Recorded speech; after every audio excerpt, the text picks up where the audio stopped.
The Kid Carson Show is taped at Mindful Med Studio inside Conscious Lab, downtown Vancouver, Canada. Kid Carson Show. Here he is, Benjamin Forrest. What's up, brother? How you doing? Good to see you. Oh, the salute. Yeah. We're going to do a salute. Do you want to try? Yeah. All right, there we go. Well, Perfect. I used to be in Air Cadets. Excellent. Yes, so I'm familiar. I was a drill sergeant or drill whatever, drill commander. Wonderful, they called it. Wonderful. Yeah. I served with Canadians in Kandahar in 2011, 2012, so I got to know my Canadian brothers so well. When they came to Kandahar, do you know what they brought with them? What? A Tim Horton. Oh, there we go. And then when they left, they took the Tim Horton with them. Right. Oh, that's not cool. Well, dude, it's great to have you here. Great to be here.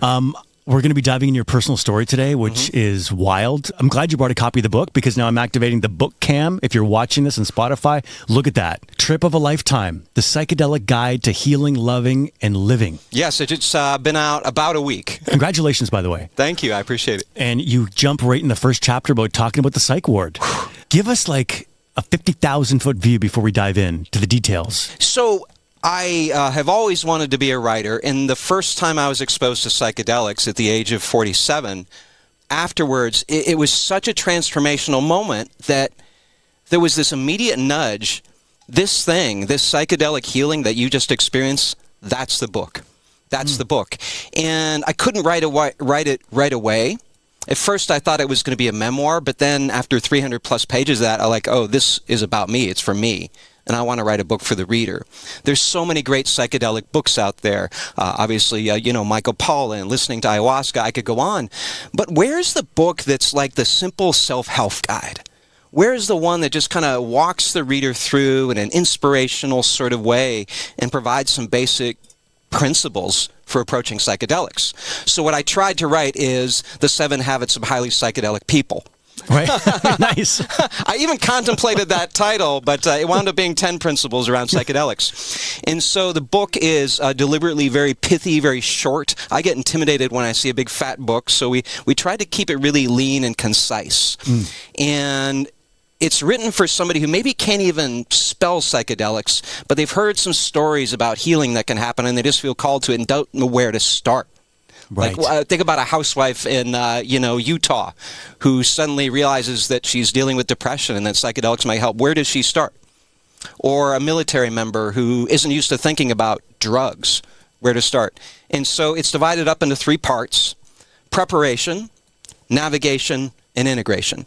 So that is, how do you get ready for a journey? How do you select somebody to work with through it? And then navigation, when you're actually in the trip.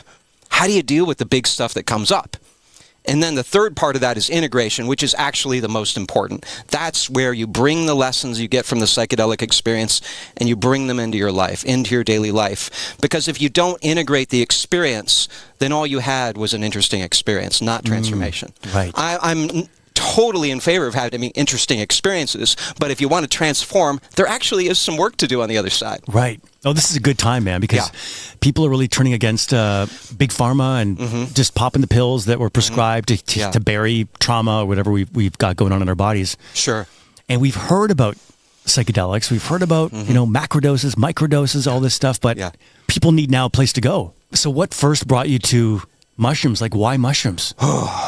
So I had to go to the lowest point in my life. That's where it started. I served for 25 years in the military, started out enlisted, became an officer, very successful, raised 2 brilliant children. Did you have this hair in the military? I did not. No? This is a rebellion going on here. I love it, man. Yeah. And I was kind of doing all the right things. I was doing the success checklist of, what it is to be a man, right? And at the end of it, I just felt broken. At the end of my career, I started having a series of personal losses that just devastated me and brought me to this intense depression that ended my career. I just got out of war college. I thought I was going to go be a colonel, and I had a mental breakdown on active duty. Wow. And they very gracefully allowed me to leave the service, to retire, to fix what was wrong with me. What does if I can pry a little bit, what does a mental breakdown look like on duty? For me, it was a complete collapse that followed my dad's death to cancer and not knowing how to process that. So I just kind of stopped caring. I stopped caring at work. I started drinking to kind of drown these feelings that I didn't know how to deal with. And I just went from being this like type A overachiever who wanted to go conquer the world to just not even fucking caring anymore. Right. Like I just stopped caring. And I told my boss, I don't think I can be a colonel. And as it turned out, they made that decision for me.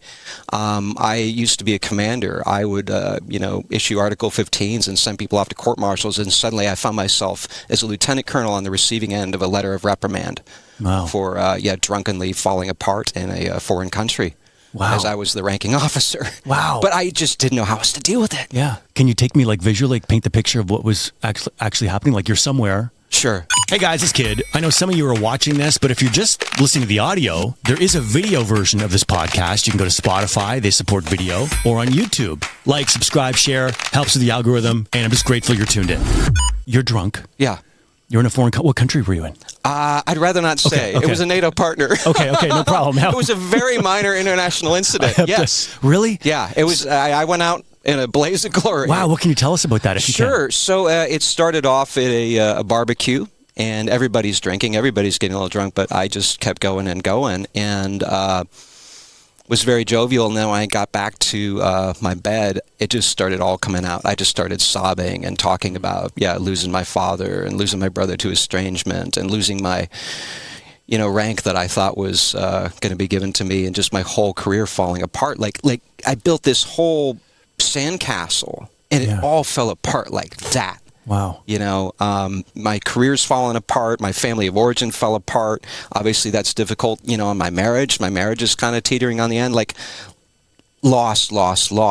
It was kind of like a modern Job.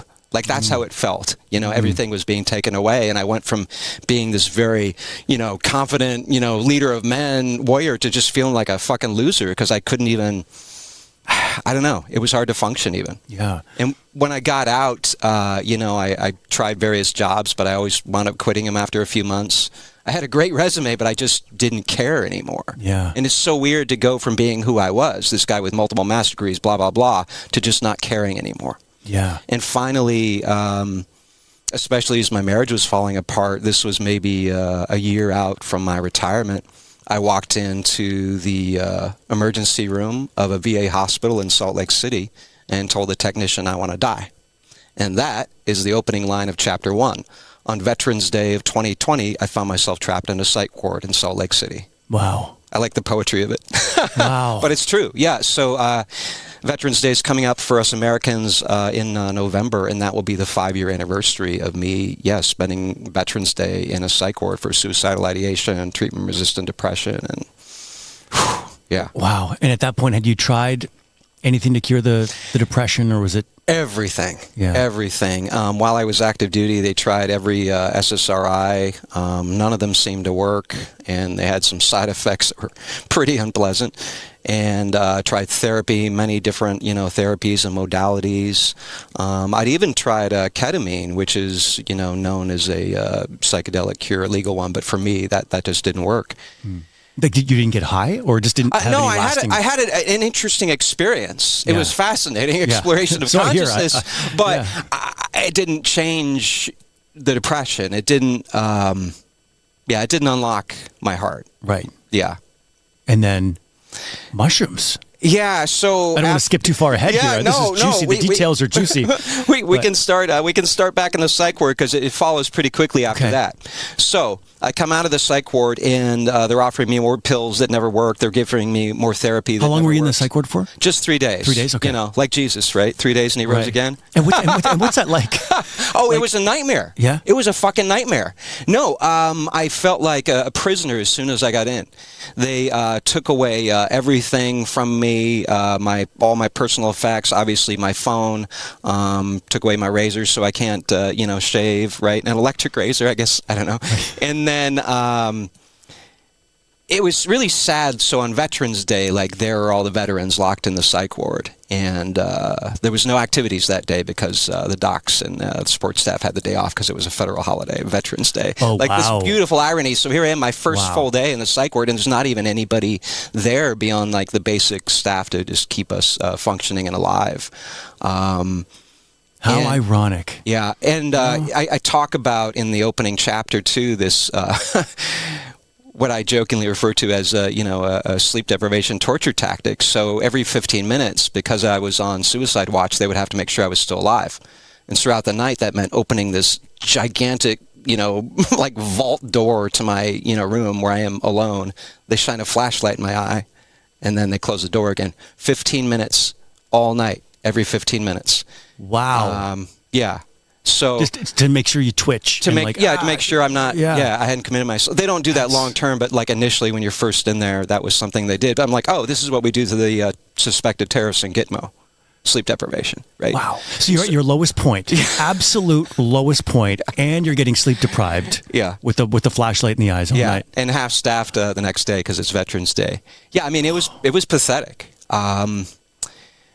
And then how do they decide, okay, we're going to release you? Like, why is it 3 days? Yeah, so most people are in there longer. I write about this in the opening chapter too. So on the day after Veterans Day, the full staff is back, and I sit down and they kind of interview me basically, like I'm applying for the position of sanity. Right.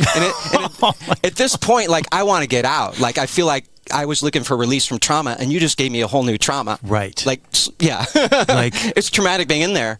And so it was obvious, like, I wasn't going to get the help I needed. So I just decided to, like, put on a solid face as they asked me the questions. One of the questions, they obviously ask is, my intentions around committing suicide. And I said, I don't feel like I'm in that place right now. And if I was, it would have to look like an accident. And they asked why. I said, well, I have 2 children. I could never put them through that, like the trauma of a parent committing suicide. Like that was a barrier for me. So, I had a motorcycle. I could be reckless, whatever. Like, but I said at the end, like, I don't feel like I'm in a place to do that right now. I just want help. Like, I really fucking need help. And they determined based on that response that I was not a threat to myself, and so they sent me on my way with pills and a referral to a therapist. Wow. Same stuff. But crazy. Something happened there. Like, so it did wake me up to reality. Like, nobody's coming to save me.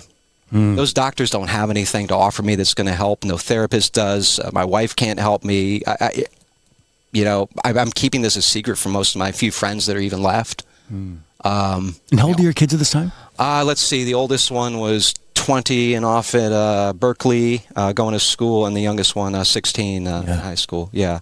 Yeah, so good old, retired military officer, family man, living in Utah, doing that, suburban life with the 2.5 cars. So anyway, when I had this recognition of nobody else is going to save me, I have to save myself, like there was a light switch that went on there. And it was kind of like, when I had a military mission, like I'm all in, I'm 110%, and I'm going to think of everything, and I'm going to fucking figure this out. And it was like I took that same dedication and mission that I had, for all those other things, and I put it on this one single goal to find my way to health and happiness somehow. And I decided to go all in. I quit my job that day. I told my wife that my health and happiness is more important than our marriage. And I just went down this rabbit hole of like, how do I figure this out? And sorry, what was your wife's reaction when you said my health and happiness is because they do say we all have to make sure that we are the best version of ourselves. Instead of being in a codependent situation, it's like you make yourself as happy as possible. I'll do the same, and then we come together and we're like awesome. But people don't really want to hear that, right? No. I mean, honestly, I think it was a look of horror. Like look of horror. Yeah, and at this point, like, I mean, our marriage is teetering on the edge anyway, right? I at that time, and I was probably a very difficult man to be married to. Right. There's a lot here. Yeah. And she'd been putting up with a lot. She didn't deserve that, but I was so deeply wounded. It was like this, like, you know what? Fuck marital decorum. Fuck all of that shit. Me, I'm eating first. I have been sacrificing my whole life for my troops, for my kids, for my wife. For the first fucking time, I eat first. I am going to take care of myself. Because it was obvious at that point nobody else was. Right. So it was like this ownership of myself. Yeah. And so that's a powerful, pivotal moment. It really was. Now, it didn't make the depression go away, but it gave this like little bit of like hope. Like, I can figure this out. Like, there was enough trust I guess, in myself that I thought, I can figure this out. I figured out everything else in life. Let's go fucking figure this out. And going all in. You know, when I was in the hospital that night, you know, as I'm getting in the flashlight, shining my face every 15 minutes, there was this phrase that kept going through my head. I'm doing life wrong. I'm doing life wrong. I'm doing life wrong. Like, it was that sense. Okay, think you're so fucking smart, Ben. Start doing life right. What the fuck are you doing? And I didn't know what doing life right meant, but eventually I figured that out. Anyway, so as I go down this full-time rabbit hole of like, how do we cure depression? How do I heal Benjamin? It was a damn YouTube video. It was a TED Talk, TEDx Oxford, Dr. Rosalind Watts. It's a 15-minute video, and it's called Can Magic Mushrooms Unlock Depression? And she talked about a few men who had had these psychedelic experiences. One of them was named Ben, by the way. And they found either complete or very significant relief in their depression. And this was very interesting to me. And the way she described the men, it just happened to be all men, was very, very curious. Like, she was talking about them being raised and told things like, you know, boys don't cry, like stifling these emotions and like pushing them down and just not even knowing how to fucking deal with them. I'm like, oh, I feel a little targeted by that. Right. That resonates. And the other thing she said is she was talking about SSRIs is like Band-Aids that don't get to root cause. And what we're finding with psilocybin is that it can get to root cause. And for me, that was, there. Get to root cause. Like, really go back there and figure out what the fuck is going on in my head and my heart. So I don't know why, but somehow I knew that was it. Somehow I knew that was the answer. And there's one of my favorite quotes is from Joseph Campbell. He says, "In the cave you fear to enter is the treasure that you seek." And it did sound like, from my research, like psychedelics are a way to go inside the psyche, into those caves that we're afraid to enter, and go face the dragon and walk out with some treasure.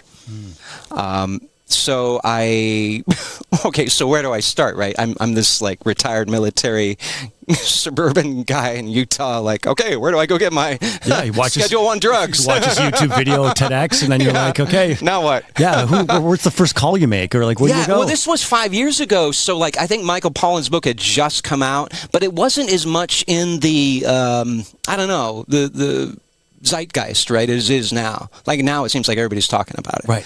But at the time, it was a little less known. So, you know, what do? We're in the middle of COVID here. I start Googling around. Oftentimes, people will go to places where it's legal or semi-legal, Costa Rica, Canada, other places that, are a little more lax on those things. But this is COVID, early COVID, and international travel sounded like it was out of the question. So I found this place that was operating in the open, called the Sacred House of Eden. And they had retreats around plant medicine. And it was being run by a woman who had a PhD in psychology. I'm like, okay, this looks safe, right? Because I don't want to just do this myself. I don't know what the fuck's going to happen, right? Right. It's going to be explosive. So it was somebody who, I could trust, right? So I went off to this retreat center. And at this point, it was like, I am all in. I am freaking all in. Like, whatever it takes. Absolute surrender. And so that first night, we get to know each other. There's like maybe 12 of us, and then Dr. Stephanie Klein, her partner Doug, and a few other people are helping, the angels, like watching over us while we do the medicine. And it was like ceremony. It was like, oh, this is what church is supposed to be like. The psychologist is the priestess, we're the congregation, and the magic mushroom, there is the sacrament. And the ancient Aztecs called magic mushrooms flesh of the gods. What does that sound like? That sounds a lot like communion, doesn't it? And so there I do. I received this communion, and life was never the same again. Wow. It was never the same again. It was so radical and instant. When I came out the other side, like it was obvious to everybody. Like, they didn't even know me that long, and it was obvious to them. And people who've known me before and after that experience can attest it was a radical transformation. Was it a large dose? Yeah, so Terrence McKenna, God bless him, came up with kind of this formula. I think it might have been back in the 90s. Take 5 grams of mushrooms, lay down, close your eyes, and surrender to whatever comes. And in a lot of the research, like at Imperial College and the way they did it at the Sacred House of Eden, that was kind of it. Yeah, we consumed 5 grams of mushrooms, and we laid down and we put on eye masks and headphones with a 5-hour music playlist of very intense music, and that was it. Just surrender to whatever comes. And it was so important to go inside, because if you take 5 grams and you're off in the woods, like you're getting distracted or you're having conversations with friends, and you're like, no. You need to go in. You need to go inside, and that is what happened. I don't know. I could describe the experience I had on those 5 grams. I don't want other people to be overly influenced, because my experience will not be their experience, right? Right. But when I came out the other side, I mean, my God, talk about the opposite of depression. This blissful, exuberant joy, like a puppy doing zoomies around the room. And, I felt like I had difficulty connecting with people, like I was very transactional, and suddenly, there was just this ability to like connect with people on this deep, vulnerable, fearless like level. It's like, what the fuck happened to me? And you're not still high at this point. No. When you say come out the other side, you mean you've sobered up, the trip is over? Sobered up, the trip is over, and... Hey, it's Kid. So, listen, you've probably seen a couple of YouTube videos or whatever about microdosing and how it can cure all these amazing things. Most companies aren't living up to it. Mindful Meds is. When I discovered them, my mind was blown. I knew I had to partner with them. So if you're stressed, a little bit of anxiety, I don't know, maybe you're depressed. You got some things going on, man. This could change everything for you. Mindful Meds gives you the blends with lab-tested psilocybin, natural clarity. This is the most premium microdose you can get. They also have functional mushrooms that don't have any psilocybin in them. It's about finding out what's right for you. Go to their website, take their 3-minute quiz at mindfulmeds.io. I'll get the link in the show notes. Finally available in the U.S. Save 15% off anything in the Mindful Med shop by using promo code Kid Carson. Yeah, it was like I knew in that moment I had been cured of depression. It will never come back. And we're almost 5 years out now, and it's never come back. After that one trip? Yeah. So what I did after that weekend, I deliberately kept away from psychedelics for a while because I was curious. Like it was a little private science experiment. How long will this last? And week after week and month after month, it was just like bliss. It was just this energy of joy and gratitude just flowing through me, and everything just felt magic. And then finally, I got impatient. I'm like, all right. I gave it a number of months. I got to go back in there. I got to see what else is inside here. This is the most fascinating thing in the universe to me. Like I'm devoting the rest of my life to this. And so I went back in, and the second time it was not so blissful. It was actually a little rough. It was a scolding. And when I came out of my second big mushroom journey, also 5 grams, eyes closed, I had to write down a list of people I needed to apologize to. It was like my subconscious, my highest self, God, whatever, was telling me to go, right these wrongs. And so I had to go on a little apology tour. And I'm like, oh, this is fascinating. Not only do psychedelics cure my depression and give me a spiritual path, they make me want to be a better man. Right? Right. Psychedelics make me want to be a better man. Wow. What was it like when you did your first trip and then you see your wife's face for the first time? It was this huge disparity. I was in this place of just exuberant joy, and she was so depressed. I don't want to share too much of, her, because she didn't sign up for that. But, yeah, I think somehow, she knew that it was over, and it ended very quickly. I got tremendous clarity when I went back there and sorted out all these puzzle pieces inside of me. And it was obvious that, for my happiness and growth, I needed to leave. And I think, for hers too. Oh, so the marriage ended? Yeah, the marriage ended almost immediately afterwards. Okay. I always tell my clients, don't make any major decisions for 2 weeks. And if it's a big decision, like leaving a career or a long-term relationship, months even better. Because you can come out of these experiences and this, exuberance and maybe make some, long-term decisions that aren't necessarily best. But I did leave the marriage shortly after the psilocybin experience. After the judge signed the divorce decree, just 4 years later, I reached out and, pledged that we wanted to, try to be good to each other and parent well together and forgive and everything. And 4 years later, I think we have a very beautiful relationship. I find I'm a much better ex-husband than I ever was a husband, frankly. Yeah, a lot of people say that. Yeah. Like, he was a horrible husband, but a great friend, right? Yeah. Wow, that's fascinating. Yeah. So you did the first major one. That was the Cured the Depression. Yeah. The second one made you want to be a better man. Yeah, right? The apology tour, yeah. Right, the apology tour. What's your relationship been with mushrooms since then? I actually moved on to other medicines. Okay. At this point, I've, kind of traveled the world and taken many, many different medicines. And lately, my heart feels most called to ayahuasca.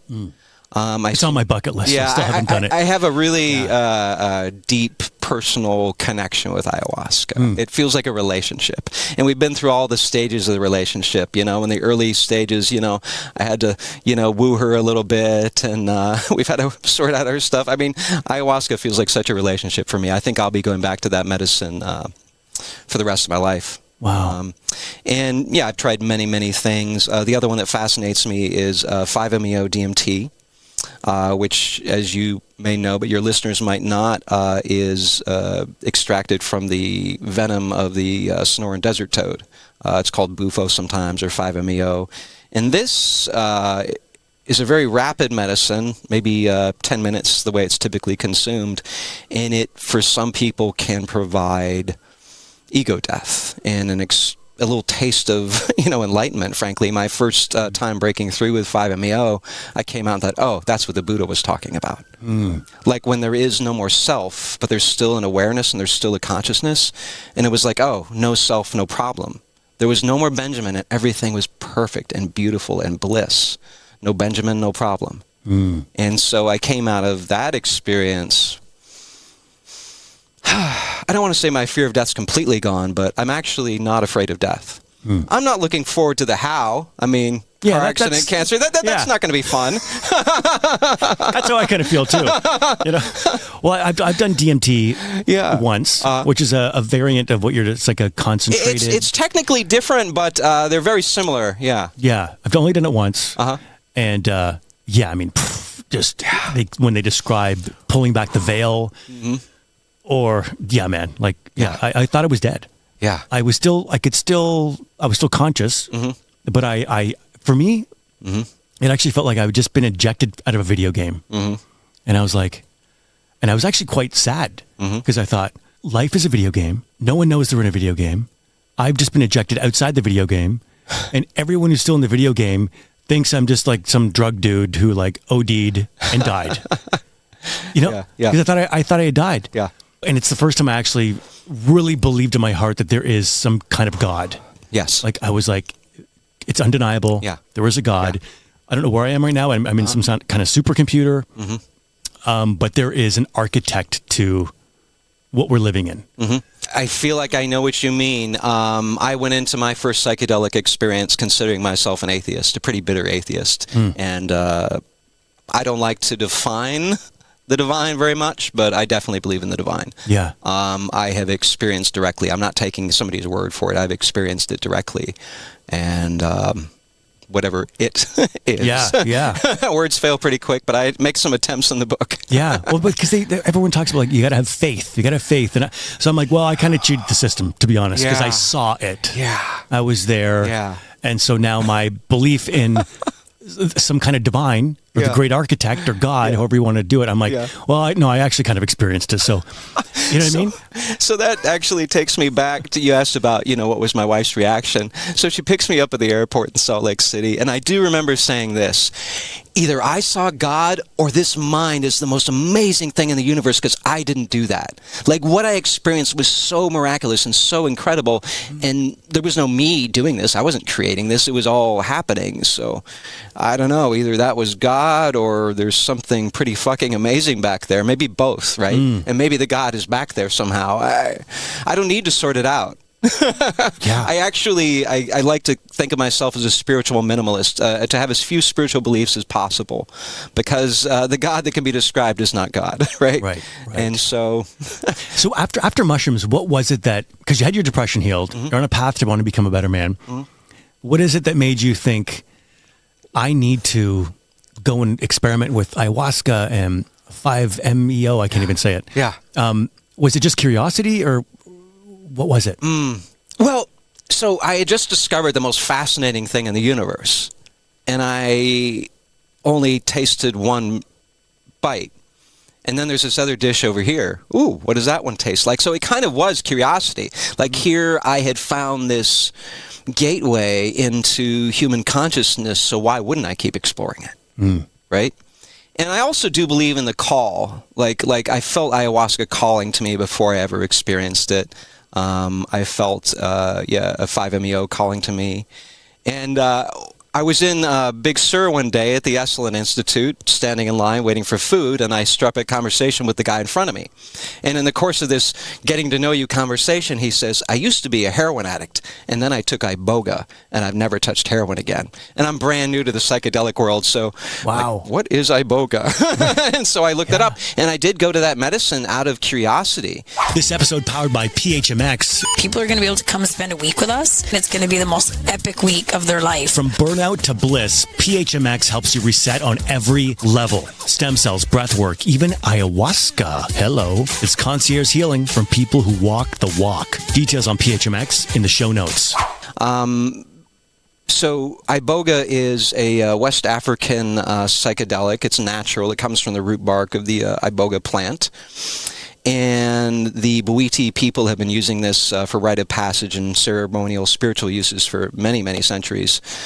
But it came to the attention of Westerners when a heroin addict took iboga, and after 30 hours he said, oh my God, why would anybody do that? Iboga is not like a recreational drug. It's not like fun, right? And it goes on a long time. But he was like, my withdrawal symptoms aren't happening, and I have no craving for heroin. He's a addict. Isn't that weird? And oh, by the way, just a little side note, so iboga is a Schedule I drug, the same classification level as heroin. So the cure and the disease are classified as, subject to abuse and no medical utility. To say that iboga has no medical utility when it can demonstrably solve or contribute to the solving of addiction, especially opioid addiction, PTSD in veterans, traumatic brain injury in veterans. This is a Schedule I drug that can heal people suffering from addiction and PTSD and traumatic brain injury. Well, that would take away from Big Pharma, so it can't be a good thing. Yeah. Right? So I've experienced iboga 5 times. In October, I'm actually going to go hold space for some veterans who are going to be experiencing iboga. I've had enough iboga for my life, but I'm happy to hold space for others who might need it. It's an amazing medicine. Wow. And there's an unlikely ally here. So I'm a retired Air Force officer. There is another Air Force officer, former, who's a big fan of this stuff, former Texas Governor Rick Perry, who was in the first Trump administration. Straight-laced guy, former military officer, Republican and all that. And God damn it, he has become one of the biggest allies of iboga in the world. Earlier this year, he was on the Joe Rogan podcast, and I quote him a few times in my book. This is Governor Rick Perry. I'm a complete believer in plant medicine. You cannot argue with the data. I am the Johnny Appleseed of iboga. This could be the most important medicine mankind has ever discovered. And I love that first point. I'm a complete believer in plant medicine because you cannot argue with the data. Yeah. What do you think's holding people back? So I think several things. I mean, part of it is reputational. A lot of people, when they think of LSD, are still thinking of, late 60s and Woodstock and maybe some irresponsible use in the past. They're not thinking about it in the therapeutic way. And, my generation, in the 80s, DARE, right, stay off drugs and all that, just say no. Like, there still is that built-in cultural resistance to drugs, which is why I almost always call them medicine, not drugs. And yeah, I do think the powers that be, who are making a lot of money off the current system, don't necessarily, want that. I mean, there's a lot more profit in me taking a pill every day for the rest of my life than me having one, psychedelic experience, and maybe not even needing psychedelics anymore. And also, a lot of these medicines are naturally occurring. You can't, patent psilocybin, right? I mean, people are trying to because we want to make money off of it. But so I think between the reputation, anti-drug sentiment, and some powers that be that are benefiting from the current system. I think that's part of what keeps it illegal. But we're getting closer and closer. Oregon and Colorado have been working with decriminalization. I'm from California, and in places like Oakland, San Francisco, and others, it's more available. And fortunately, even throughout all of the United States, there is a very compelling legal argument around the freedom of religion. This is a spiritual path. I am a member of multiple psychedelic churches. This is a legitimate pathway to the divine. A psychedelic church? Absolutely. So do people create a psychedelic church to have the loophole? I wouldn't say to have the loophole. I would say as a legitimate spiritual path. But yeah, that is something that somebody who is providing medicine, if they are a legal church, that is a layer of protection over them legally. And the DEA has essentially backed off. They're not looking at prosecuting the ceremonial use of psychedelics. They have tried, and it is just in our legal system a failure because of the freedom of religion clause. That's genius. Yeah. Start a psychedelic church. So there's many all over the states. So there's one in particular that I first found out about because it's in Salt Lake City, and I was in Utah at the time. And it's fascinating. So there was this Utah state senator. He is a Mormon. He's a lawyer. He's a Republican state senator. And I don't know what happened exactly. I'd have to look it up. But he left all that behind, and he founded a psychedelic church in Salt Lake City called the Divine Assembly, and they operate out in the open. Wow. Yeah. That's wild. Former Mormon, former Utah state senator. So I'm curious, because I've never heard of a psychedelic church before. What would it look like? We all have maybe we've experienced ourselves going to like a regular church. Sure. What it's like, the pews, the person at the front. What does a psychedelic church look like?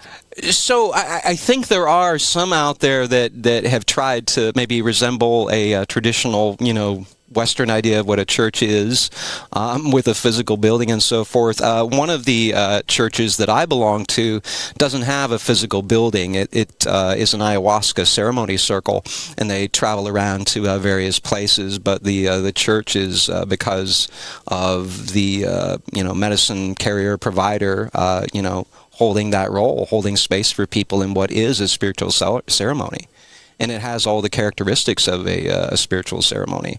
And they're all different. My ayahuasca circle, maybe to be 8 people, maybe 20, will all kind of lay around in a circle, and we'll consume the medicine. And there's typically a live guitarist playing traditional ayahuasca music.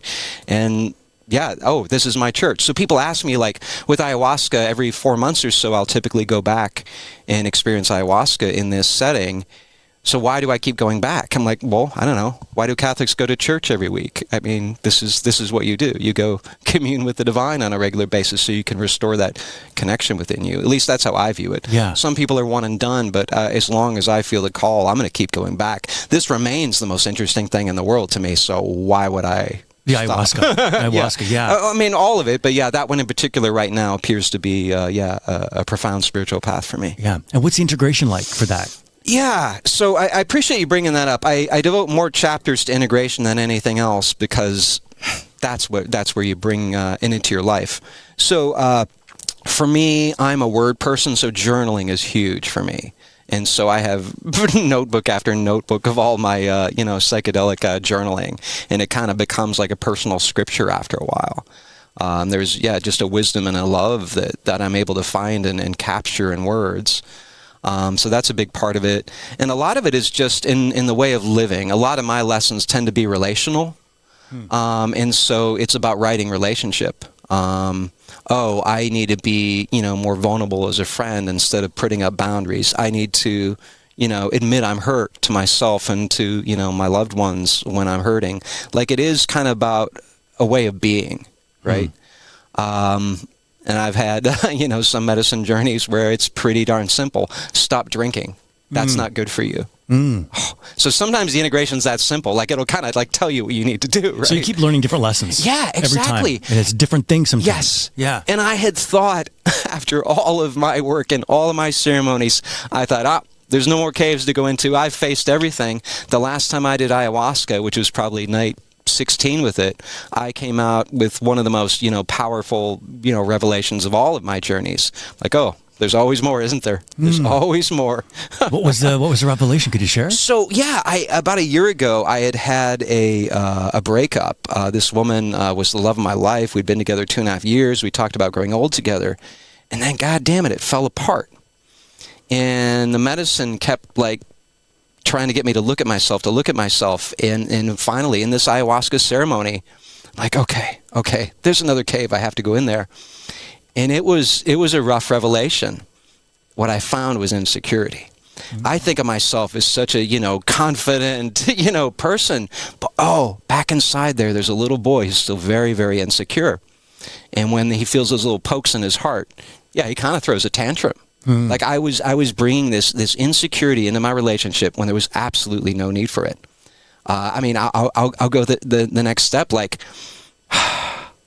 Hey, it's Kid. First of all, I'm so grateful you're here listening to this episode. I'd love to be able to share announcements with you, events, things coming up. Please join my email list from kidcarson.com. I couldn't trust her love. Like she loved me more than anybody in the world, love of her life, wanted to, marry me and grow old together. But there was this insecurity that just wouldn't allow me to fully trust it. And that insecurity would come out in these passive aggressive little ways and these little microaggressions within the relationship that ultimately I think destroyed it. Motherfucker. I had no reason to feel insecure, but I did because of this deep wound that goes back decades. And I did not like admitting that I was insecure. I don't like admitting that. Oh, a military guy, yeah. Military guy who's done all this healing. You're like Superman now, right? Yeah. That was a tough pill to swallow. And what do you do with that information? Well, and that's the thing. So days afterwards, I just kind of looked at it and admitted it, and then its power just kind of disappeared. And I'm not saying all insecurity is eradicated within me, but all it really wanted was to be felt. And acknowledged and brought into the light. But I stuffed it so far back there that it was like throwing a tantrum saying, notice me, notice me. I talk a lot in the book about feelings because that has been for me kind of the cheat code to life. Because I was a male and how old I am and being in the military, I repressed and suppressed so much. And now this cheat code to mental health and emotional health is actually just going in and feeling all of the feelings that are there. And once you feel them, it's like they're these little creatures and they just want to be acknowledged and then they'll go away. Right. And so, once I just kind of even acknowledged the insecurity was there, it kind of oh, okay. And it relaxed. Yeah, it's kind of that vibration of shame. Yeah. And then you speak about it out loud.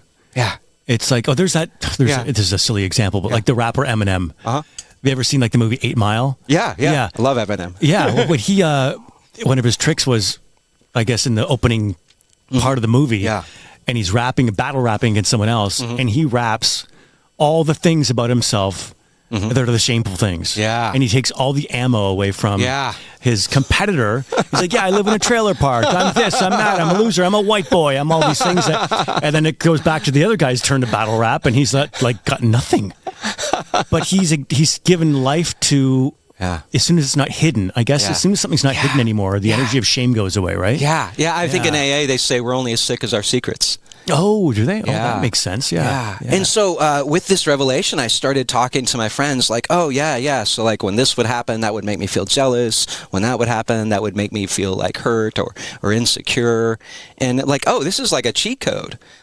Not everybody in the world's up for these kind of deep conversations, right? This is pretty heavy stuff, but I surround myself with classy people, so we can talk about this shit, right? There's no shame there. And I over the last year, I don't know why, but growing up, we just didn't talk about sex in my home, so I didn't really talk about sex. So about a year ago, as I'm digging through all my stuff, I started talking about sex with my friends, the women and the men and everything. This is not so shameful. This is actually okay. We can have adult conversations here. Why did I have shame around that? I wasn't raised religious, but I don't know. I picked it up somewhere. Yeah, and so peeling back those layers and layers of shame, it's actually not that bad. I can take that same courage that I brought in the military and use it as emotional courage, right? Yeah. Because, that's a pretty fucking manly thing to do, is to go into that cave and, face the difficult stuff, admit the difficult stuff. But the thing is, that's how you slay the dragon. You go up there and give it a hug. Right. And then you walk out with a fucking treasure like a badass. Right. Now you're a man. Right. Well, the first time that concept didn't even cross my mind was that Dr. Brene Brown. And her famous TED Talk. And when she said that vulnerability is actually courage. Yeah. Or something like that. Yeah. It was like, oh, wait a second. Yeah. That's the most badass, brave shit you can do is to be vulnerable. Yeah. And I was like, whoa, it changed my whole, because everyone thinks it's weakness. Yeah. It's the total opposite. Yeah. Yeah, it really is. Wow. And, I've done a lot of work with men. I've been in men's group and everything. And, I noticed in one of the men's groups, I would just get up there and I would not be afraid to shed a tear at all. And when I did that, I gave permission to every other man in the room to go into those caves as well. There's an example that can be set here. We are in the middle of, of loneliness crisis. It seems to be very acute with men, where we're just very shut down, we're very locked down, and it's fucking unhealthy. It's unhealthy, physically unhealthy, emotionally unhealthy. I mean, it put me in a fucking psych ward. Right. There's a definition of unhealthy. Yeah. So, I don't know. We men, I think we have some work to do.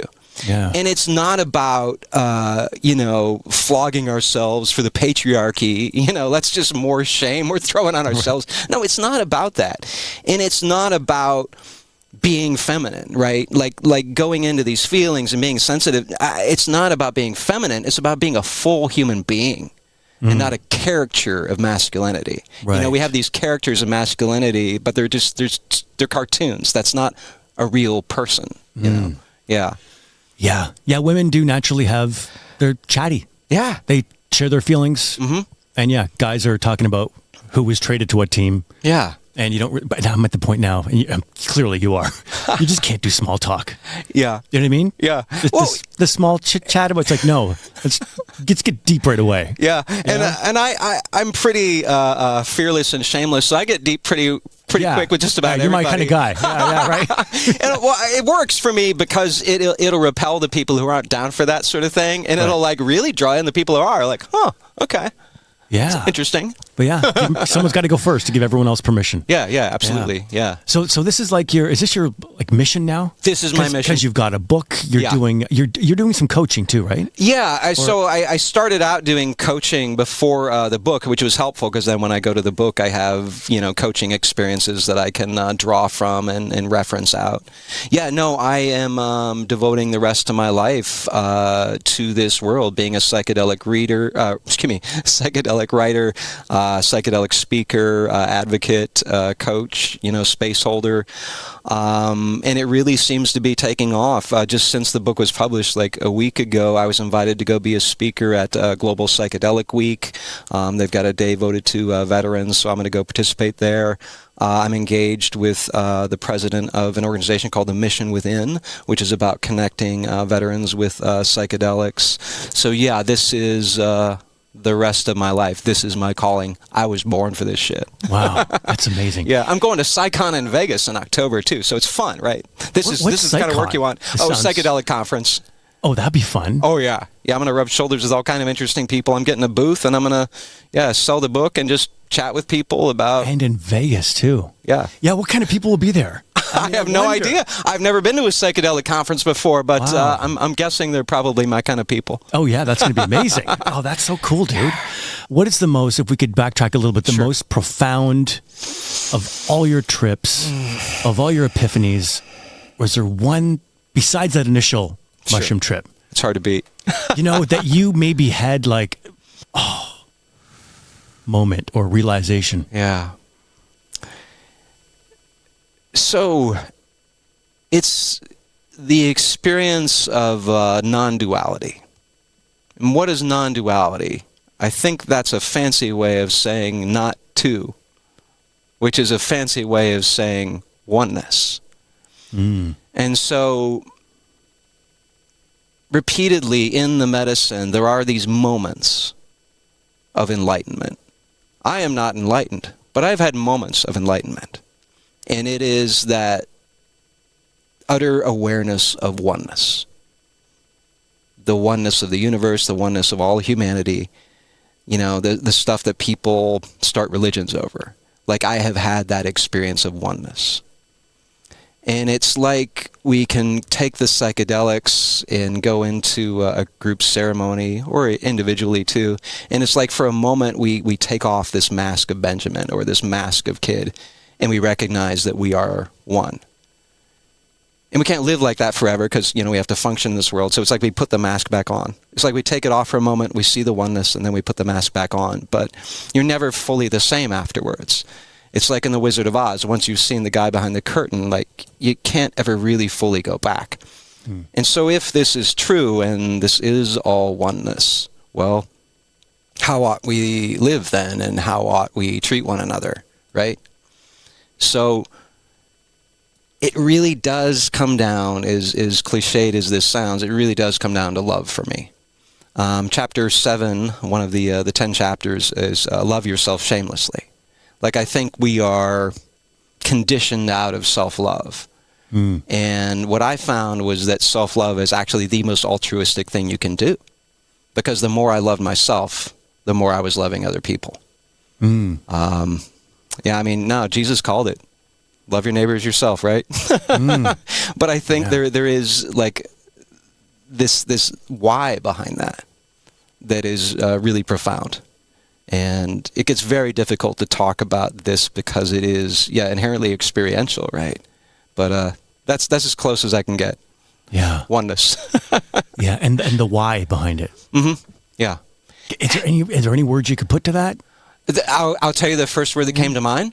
Yeah. Play. Play. Like, this is God playing through creation. Yeah. He's playing Kid. He's playing Benjamin. He's playing the listener.